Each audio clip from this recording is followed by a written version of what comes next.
What you working on? What you working on? What you working on?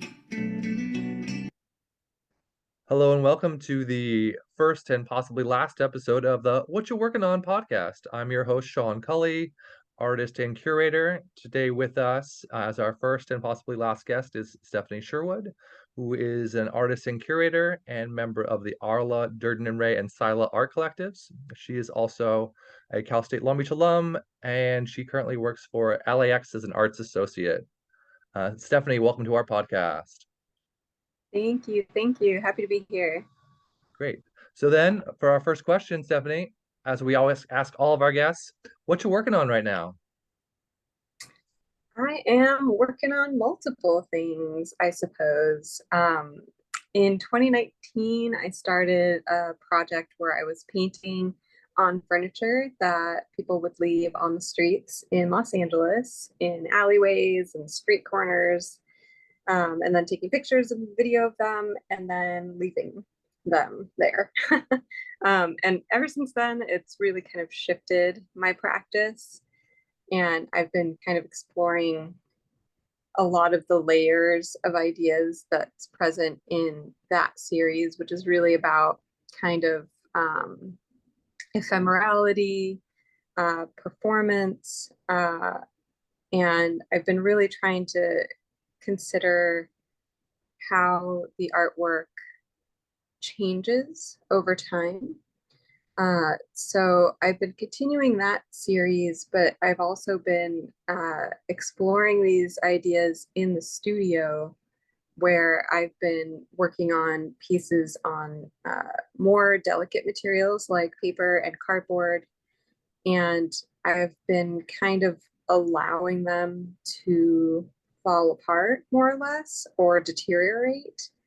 Um, so what I've been kind of trying to think through for myself is how these pieces continue to live on, but sometimes in just pieces or parts and allowing them to be more modular.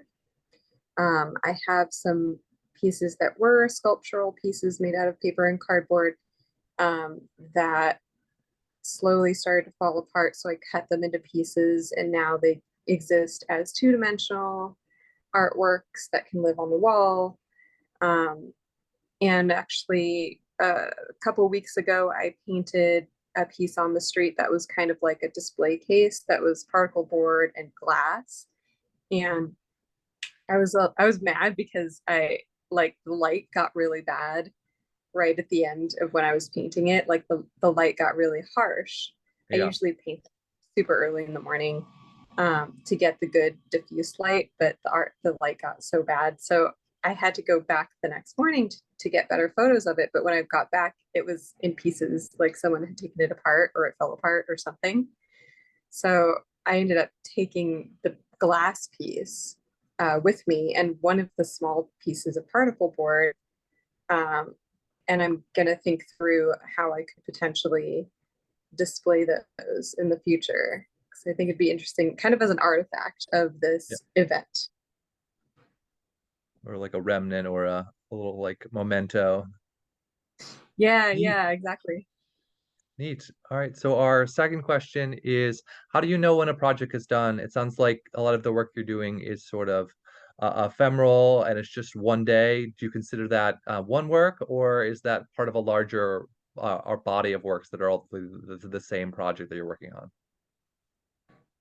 Yeah, the in situ pieces are an ongoing series, but individual pieces within the series.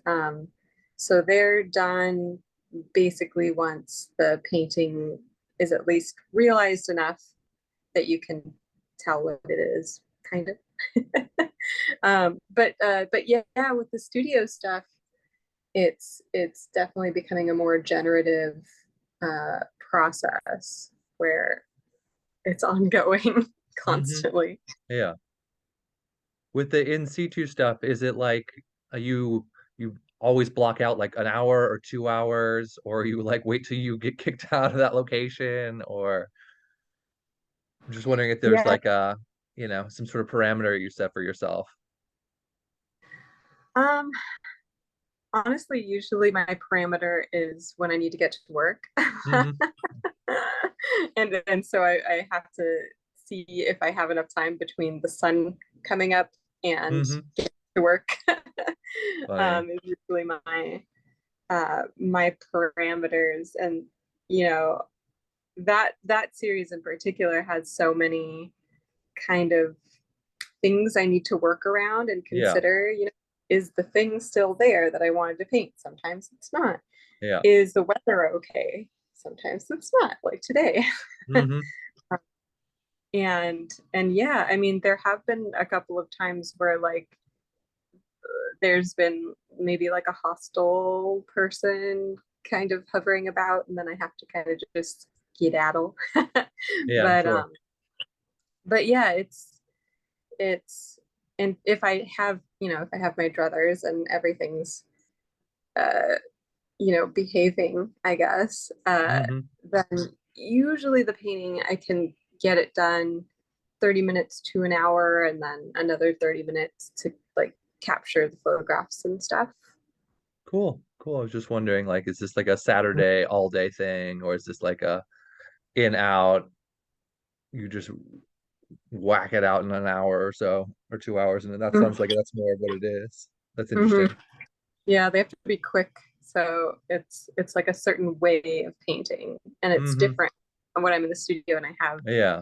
a lot more time and don't have Mm-hmm. to worry about outside factors as much. Yeah. That makes sense. Mhm. Cool. For our third question, is there any project you'd make if time, money, and resources were not a limiting factor? So you could just make whatever you wanted. Yeah, I've been really wanting to go big with this project, and I've been able to explore that a little bit with just this past year, just this past year, being able to create site-specific works in Mm-hmm. gallery, Yeah. because I kind of more gather items and then place them and figure out the arrangement and everything. But if time, money, and resources were not a limiting factor, I've been kind of conceptualizing this idea where I would go around the city collecting things and gather them into, those kind of like empty lots that you see sometimes that are just like grass in Yeah. between Those would buildings. always feel like an opportunity to me. Yeah, me too. I was thinking it'd be really cool to like spend a weekend basically like gathering really deteriorated furniture items from the street, Yeah. putting them in there, piling them up real big, and then figuring out how to paint them there, and have make it kind of more of an event, like invite people um, to come out and visit and say hey and check it out, watch me paint. Mm-hmm. I don't know, something like that. Yeah. um, and then basically at the end of it, after taking some photos and videos, then hire a junk removal company to Yeah. come and take everything away. So it would be like kind of cleaning up the city while also making artwork. I thought would be really cool. Neat. Yeah, that's a good idea, and it sort of brings in the community, which is nice, but then it also showcases the sort of stuff we do, and then an opportunity to use some of these spaces that are being sort of neglected in ways Yeah, that yeah. they aren't being used right now, which would be neat. And then finally, where can people see your work? This is an opportunity to plug your stuff on the internet or the gram or upcoming shows you have going on. Yeah.